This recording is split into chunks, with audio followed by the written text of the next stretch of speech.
Okay, today we're going to continue to look at nuclear fission, and we're going to look at it in terms of a nuclear reactor. Okay, so the last videos, we were talking about the fact that fission is when you split a large nuclei into two fairly equal parts. And we had a couple of different examples of how uranium-235 could do that.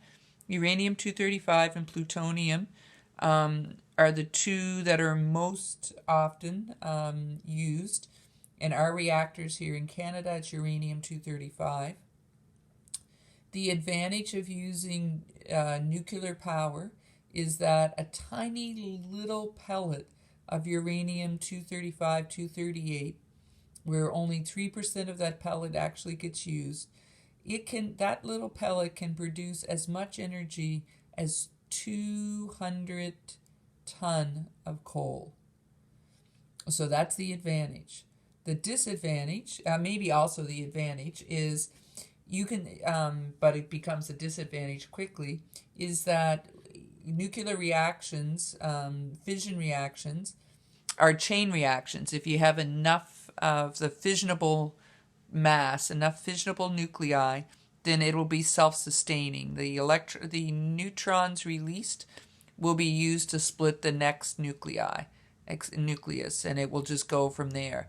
But the problem is that when you start a chain reaction with one atom of uranium-235, you can get 2 × 10⁻13 joules of energy in a microsecond. Now, that's an incredibly amazing thing and really good for the amount of energy, as long as somehow we can control it. If we can't control it, then it will become a huge menace. There could be an explosion. It could wipe out a whole area. Okay, so the danger, one of the dangers of nuclear power is that when something goes wrong, it tends to go really wrong. And then the second danger, of course, is what do you do with the waste afterwards? Because we're only using 3% of the uranium, and so the other 97% needs to be put somewhere where it's safe and away from people and animals, so that it doesn't cause radiation poisoning. So the debate continues between those who think nuclear power is a wonderful thing and those who don't. So, but we're looking at how does a nuclear reactor work today. Okay, so I've actually worked in a nuclear reactor because it's where I did my research for my master's. I was in Chalk River, which is north of Ottawa, at the reactor there. And I'll explain what I did there when we get to it in a second. So the reactor building is usually a big, huge, almost like a warehouse. And then the reactor, at Chalk River at least, was a really large circular dome or circular, I don't know, whatever this is. And the fuel rods were inside here. Now, when I say really large, this was probably a couple stories high. Okay, and so the fuel rods were in here, and I could and did used to be walk on the top of this, right? So this would be probably the size at least of the classroom, the top of it, and so you could walk, and they had little glass openings that you could look down and you could see inside. Okay, so the fuel rods were all stacked in here. Okay, and so then in these fuel rods would be the uranium-238 and the uranium-235. And this part, this is called the core of the reactor. And when you were working in the reactor hall, or when you were working anywhere in the Chalk River plant, you had to wear a badge, a radiation badge, and at the end of the day you had to take it off and put it back. And so each night they monitored the badge to make sure that you weren't exposed to too much radiation. They also made you walk through a thing like airport security, when you came in and out of the reactor hall and in and off the grounds. And if you had too much radiation on your body, you would set off all the alarms, just like if you had metal going through a detector on a store or something that hasn't been paid for. I guess the metal would be in the airport security and the stolen merchandise would be in the store, but you'd set off all the alarms. So they had different safety features. All right, so here's our fuel rod. Packed into our fuel rod is our little pellets of uranium-238 and uranium-235.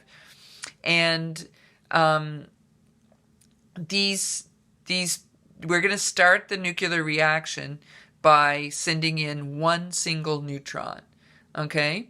Now the neutrons that are released in the reaction are actually high-speed neutrons, but the neutrons that the uranium needs to undergo fission, have to be what's called thermal neutrons or lower speed, room temperature speed neutrons. So the neutrons that are given off, we actually need to slow down. And so we slow them down by something that we call a moderator. And a moderator is a material that's in around the fuel rods, okay? And it doesn't like the neutrons, it doesn't absorb them, it just slows them down. It's kind of like if you've ever been in an elementary school where they had hall moderators, where they would just stand in the hall and make sure the kids weren't running too fast. And if a kid was running too fast, they might actually step out in front of them and the kid would run into the moderator's legs and that would slow him down, and then he'd go teetering, tottering off, trying to recover from the collision, but definitely moving slower. Same thing is happening here. The hall monitors, they didn't eat any of the kids. They didn't absorb any, they just slowed them down. And so in a nuclear reactor, the moderator is a material that will let the neutrons collide with it and slowing down their speed, but they don't absorb any of it. Okay? Good moderators that we use are often isotopes of hydrogen. 1 and 2, and 2 which in the form of water, so 1,1H2O and 2,1H2O. The 2,1H2O is called heavy water, and it's often used in nuclear power plants. Okay, and the ones that use the 2 are called heavy water plants, heavy water reactors. Other moderators would be carbon in the form of graphite. And these ones would be the best ones, okay? So the moderator then is to turn the high-speed neutrons that are given off in a reaction into thermal neutrons that can be then reabsorbed by more uranium-238, okay? So that's the moderators. The next thing are called control rods. Control rods. And so they're usually hooked to a platform up here. Okay, so there's like a platform up here, and then there's a whole bunch of rods coming out of this platform. And you can raise and lower this platform as needed. So as you raise and lower it, more or less of the control rods go into the nuclear reactor. Okay, now what the control rods do is they absorb neutrons. So the moderators don't absorb neutrons, they just slow them down. But the control rods absorb neutrons. They love neutrons. They just can't get enough of neutrons. They're like that aardvark in the comics that used to be on Saturday morning. You know, the buddy, the anteater, and he'd go along and just suck up all the ants. Well, that's what the control rods do with the neutrons.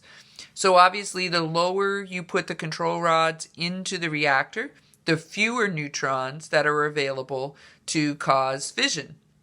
The higher you raise the control rods, the less the control rods are in the reactor, the more neutrons available to create fission reactions. So by raising and lowering the control rods, what you're really doing is controlling the rate of the reaction, right? So if the reaction starts to go too fast on you, it's supposed to be rate. If the reaction starts to go too fast on you and the heat begins to build up too quickly, then you lower the control rods, they suck up neutrons, less neutrons available to keep splitting uranium-235. If the reaction's going too slow, you raise the control rods, and then there's more